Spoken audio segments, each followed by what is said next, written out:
ناظرین، آج پاکستان میں دو خودکش حملے ہوئے۔ پہلا خودکش حملہ جو تھا وہ باجوڑ میں تھا، اور دوسرا خودکش حملہ پاکستان کی جمہوریت پر تھا۔ اور میں یہ سمجھتا ہوں کہ آج اتوار کا دن وہ ایک انتہائی بھاری تھا پاکستانی قوم کے لیے، کہ آج پاکستان کا ایک جانی نقصان بھی ہوا ہے۔ باجوڑ کے دھماکے میں 40 سے زیادہ، بلکہ آخری اطلاعات تک 50 سے زیادہ لوگ جو ہیں وہ شہید ہوئے ہیں، اور اسی طریقے سے بے شمار لوگ انجرڈ بھی ہوئے ہیں۔ اور اس جو باجوڑ کا حملہ ہے، اس نے پاکستان کے سیکیورٹی اداروں کو پھر سے مطلب ہے کہ یہ سوچنے پر مجبور کر دیا ہے کہ وہ دہشت گردی جس کو ہم نے ایک بہت لمبی طویل جنگ لڑ رہے ہیں، اور جس کے خلاف پاکستان نے بہت سارے نقصانات کر لیے ہیں، اور بہت سارے ہم نے امتحانات سے گزر گئے ہیں، لیکن وہ دہشت گردی آج بھی اسی طریقے سے قائم ہے۔ کہیں نہ کہیں پہ پاکستان کے خلاف یہ سازش ہو رہی ہے، یہ پاکستان کے عوام کے خلاف سازش ہے، یہ پاکستان کی ریاست کے خلاف اور پاکستان کی نظریاتی اساس کے خلاف یہ سازش ہے۔ اور اس پر جو ہے ہم سب کو ذمہ داری کا مظاہرہ کرنا چاہیے کہ پاکستان کی تمام سیاسی جماعتوں کو، تمام سول سوسائٹی کے لوگوں کو، اور تمام دینی اور مذہبی جماعتوں کو جو ہے بیٹھ کر اس پر کوئی لاہ عمل تیار کرنا چاہیے، کیونکہ صرف سیکیورٹی ادارے جو ہے کسی بھی کوئی بھی خرابی ہو، اس کو کسی ملک کے وہ سیکیورٹی ادارے یا ریاستی اداروں کا جو ہے وہ ایک حد تک کام کر سکتے ہیں، لیکن اگر آپ چاہتے ہیں کہ ہم نے اس کو جڑ سے ختم کرنا ہے تو اس کے اسباب کو تلاش کر کے، یہ آج بہت بڑا یہ واقعہ ہوا ہے باجوڑ والا، اور بڑے عرصے کے بعد اتنے بڑے پیمانے پر ہلاکتیں ہوئی ہیں، اور حیران کن بات ہے کہ تمام سیکیورٹی کے حصار کو توڑ کر دہشت گرد اندر داخل ہوا اور اسٹیج تک پہنچا، اور وہاں پر جمعیت علماء اسلام کے چند بڑے نامور لیڈر بھی مارے گئے، اور وہاں پر حافظ حمداللہ صاحب کے جانے کی بھی اطلاعات تھیں۔ تو ان تمام چیزوں کو دیکھ کر جو ہے سیکیورٹی اداروں کو دوبارہ سے اثر نو جو ہے تمام چیزوں کو دیکھنا ہوگا۔ اور دوسرا،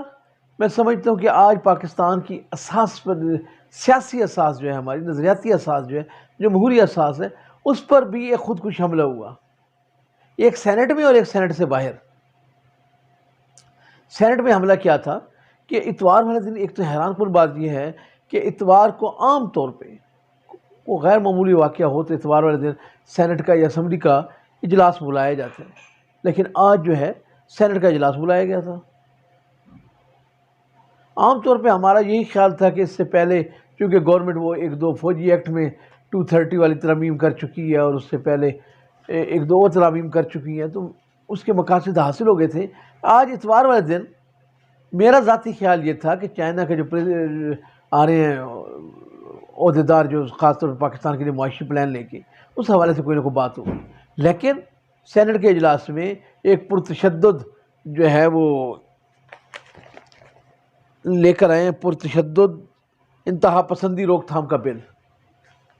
وہ آئے ہیں، اور وہ اتنا خوفناک بل ہے کہ یعنی اگر آپ نے اونچی آواز میں کہیں پہ نعرہ بھی لگا دیا ہے، کہیں پہ بات بھی کر دی ہے،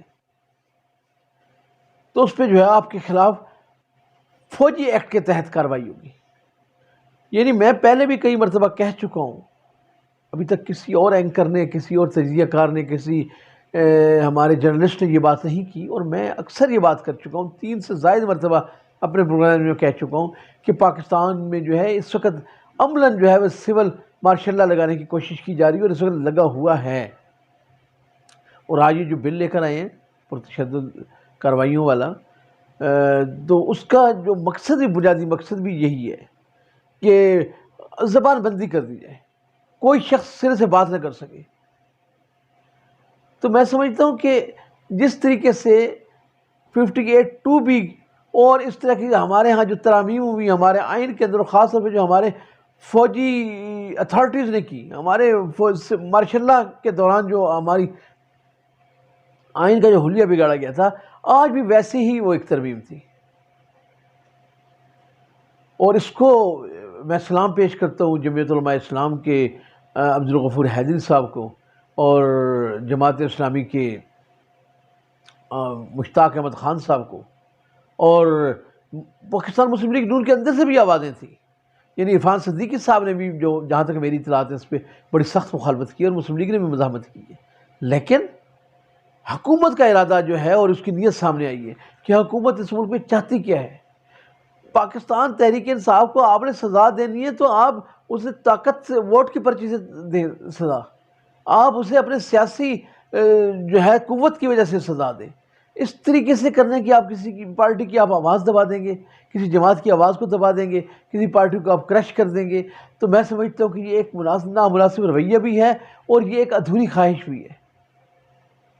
آپ جیسی مرضی خواہش کر لیں, خواہشات پہ اور خواب دیکھنے پہ پابندی نہیں ہے, لیکن اس طرح کی خواہش کرنا اس کے بڑے آخر تک نتائج دیکھنے پڑتے ہیں.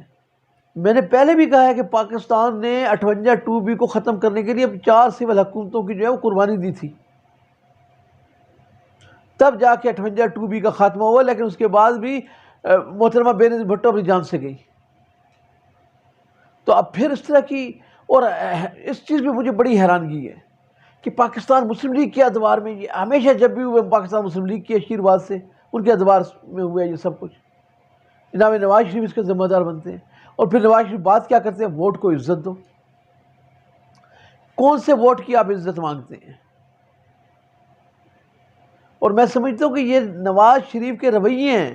یہ نواز شریف کا جو ہے ایک سوچ ہے کہ انہوں نے کبھی بھی آج تک پاکستان کے عوام پہ ریلائی کیا ہی نہیں. اور اگر کبھی انہوں نے ووٹ کو عزت دینے کی بات کی ہے تو صرف اس وجہ سے کہ جب بھی انہوں نے اپنی کوئی لڑائی لڑنی ہے, اور وہ لڑائی کس چیز کی, اقتدار کی لڑائی. اور چاہے یہ اقتدار کی لڑائی نواز شریف لڑے, چاہے عمران خان لڑے, اور چاہے جو ہے زرداری لڑے یا کوئی اور پارٹی, تب انہیں عوام یاد آتی ہے. ادروائز دوسری صورت میں جب بھی ان سے بات ہوگی تو ان کے لیے عوام جو ہے وہ ان کو سب سے بری لگتی ہے. اور وہ سمجھتے ہیں کہ عوام کے اندر جانا, عوام کے اندر بیٹھنا, عوام کی بات کرنا, یہ سب سے بڑا جو ہے ایک توہین والی بات ہے. انہوں نے کبھی عوام کو جو ہے اپنے معاملات میں شیئر ہی نہیں کیا. اور ناظرین آپ دیکھیں, پاکستان تحریک انصاف کے متعلق ہم اکثر بات کرتے ہیں کیونکہ عمران خان کے کچھ اقدامات ایسے ہیں, عمران خان کی اڑان ایسی ہے, عمران خان کا طریقہ کار ایسا ہے کہ اس نے بھی ثابت نہیں کیا کہ وہ ڈیموکریٹک ہے, بلکہ اس نے بھی انہی بیساکھیوں پر عمل کیا, انہی سب بیساکھیوں کو ساتھ لے کر چلا جن پر نواز شریف چلتا رہا. تو ہم جب بھی بات کرتے ہیں نواز شریف کے رویوں کی تو میں سمجھتا ہوں کہ نواز شریف کبھی بھی جو ہے وہ جمہوری ڈیموکریٹک تھا ہی نہیں اور نہ ہے. جب بھی اس نے ووٹ کو عزت دینے کی بات کی ہے یا کبھی جمہور کی بات کی ہے تو وہ صرف اپنے اقتدار کے لیے, اور یہی معاملات جو ہیں عمران خان کے تھے. تو میں سمجھتا ہوں کہ پاکستان مسلم لیگ کا جو یہ رویہ ہے وہ انتہائی قابل مذمت ہے. اور آج پھر اس نے سینٹ میں یہ ثابت کیا, اس نے پھر سینٹ میں یہ بتایا کہ آج بھی نواز شریف کی وہ سوچ نہیں بدلی جو اس کی 1985 میں سوچ تھی. آج بھی اس کی وہی سوچ ہے. آج بھی جو ہے وہ گیٹ نمبر 4 کی طرف, اور وہ عوام کو طاقت کا سرچشمہ نہیں سمجھتا اور نہ عمران خان سمجھتے. یہ پاکستان کی بدقسمتی ہے کہ ہمارے ہاں شخصیت کی بات چلتی ہے, ہمارے ہاں سیاسی نظریے کی بات ختم ہو چکی ہے. آج عمران بات کرتے ہیں کہ ہم نے پی ٹی آئی میں جو ہے تحریک انصاف میں نظریے کی سیاست کو فروغ دے دیا, یہ بھی سب سے بڑا جھوٹ ہے. عمران خان نے کوئی جو ہے عوام کی بات نہیں کی اور نہ ہی نواز شریف نے کی ہے. اور آج پھر جو آخری بات جو میاں شہباز شریف نے کی ہے وہ اس سے بھی زیادہ خطرناک ہے کہ آج انہوں نے اپنے ایک انٹرویو میں کیا کہتے کیا ہیں. آپ اس ملک کے وزیر اعظم ہیں اور ایک وزیر اعظم کیا کہتے ہیں کہ فوج کا تختہ الٹنے کی سازش کی 9 مئی کا جو واقعہ تھا, ایک ڈیموکریٹک حکومت میں, ایک جمہوری حکومت میں, ایک پارلیمانی نظام میں فوج کا تختہ الٹنا کیا معنی ہے, اس بات کا کیا مطلب ہے؟ فوج کا تختہ کیسے الٹا جا سکتا ہے؟ یعنی عجیب و غریب بات ہے. ہمیشہ سے یہ بات ہوئی ہے کہ حکومت کا تختہ الٹنے کی سازش ہوئی ہے. چلو یہاں تک تو بات سمجھ میں آتی ہے کہ عمران خان جو ہے وہ سازش کر رہا تھا شہباز شریف کا تختہ الٹنے کی, وہاں تک تو بات سمجھ آتی ہے. لیکن یہ فوج کا تختہ الٹنے والی کیا بات ہے؟ تو